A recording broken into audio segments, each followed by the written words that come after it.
అసలు మరో 30 మంది ఆఫీస్ స్టాఫ్ పనిచేస్తున్నారని 140 మంది వరకు కంపెనీలో పనిచేస్తున్నట్టుగా ఇక్కడ కొంతమంది వర్కర్స్ పేలుడు సంభవించినప్పుడు బయటకు పరిగెత్తుకి వచ్చినటువంటి వాళ్ళు కానీ ఆ పేలుడు సంభవించినప్పుడు డ్యూటీలో ఉన్న ఒకరిద్దరిని కలిసినప్పుడు వాళ్ళు చెప్తా ఉన్నారు.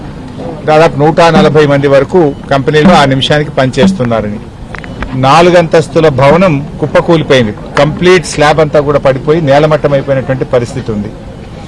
ఇప్పటి వరకు అధికారులు చెప్తున్న దాని ప్రకారంగా 8 మంది మరణించారని, దాదాపు 26 మందిని ఆసుపత్రికి తరలించామని అధికారులు చెప్తా ఉన్నారు. మరి 8 + 26 అంటే 34 మంది.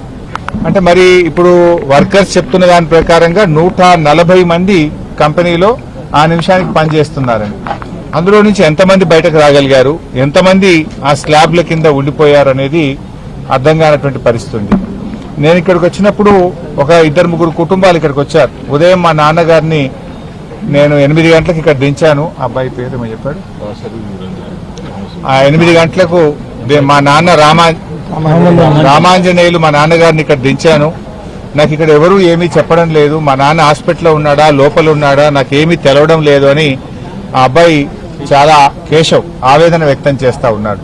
కేశవ్ తండ్రి దాసరి రామాంజనేయులు.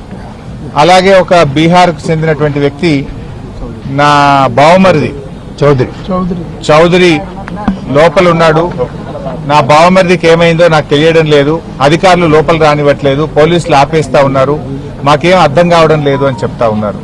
నేను ఇప్పుడే లోపల కలెక్టర్ గారిని ఎస్పీ గారికి కలిసి చెప్పాను. ఎందుకంటే ఎంతో మంది బీహార్, ఛత్తీస్గఢ్ వివిధ రాష్ట్రాల వాళ్ళు ఇక్కడ పనిచేస్తా ఉన్నారు. వాళ్ళ భార్య పిల్లలు, వాళ్ళ కుటుంబ సభ్యులు తీవ్రమైనటువంటి ఆందోళనకు లోనవుతా ఉన్నారు. అట్లీస్ట్ వీళ్ళిద్దరు కూడా నిఖిల్, రమ్య ఇందులోనే పనిచేస్తారు. వీళ్ళ ఆచూకీ ఇంకా తెలియడం లేదని వాళ్ళ కుటుంబ సభ్యులు కూడా వచ్చి చెప్తా ఉన్నారు. అందుకే ఇప్పుడు నేను కలెక్టర్ గారికి, ఎస్పీ గారికి ఏం చెప్పానంటే ఒక కంట్రోల్ రూమ్ పెట్టండి, ఒక కామన్ ఫోన్ నంబర్ ఇవ్వండి. ఇన్సిడెంట్ జరిగింది 9 గంటలకు, దాదాపు 1 అవుతా ఉంది, 5 గంటలు అయింది. ఏం చేస్తున్నారు 5 గంటల నుంచి? ప్రభుత్వం ఏం చేస్తుంది, అధికారులు ఏం చేస్తున్నారు?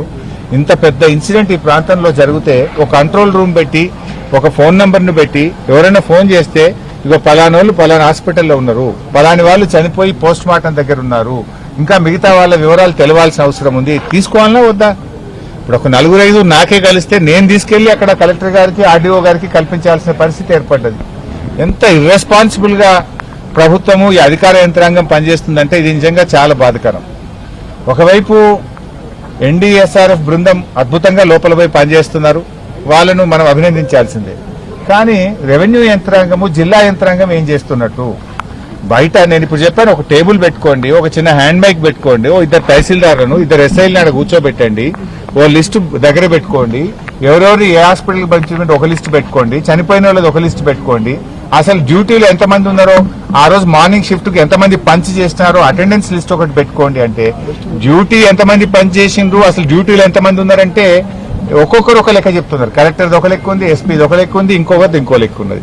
డ్యూటీలో ఎంతమంది ఉన్నారు ఆ టైంకు 9:18 అంటే ఇప్పటి వరకు 5 గంటలైనా ఎంతమంది షిఫ్ట్ లో పనిచేస్తున్నారో అధికారులు చెప్పడం లేదు.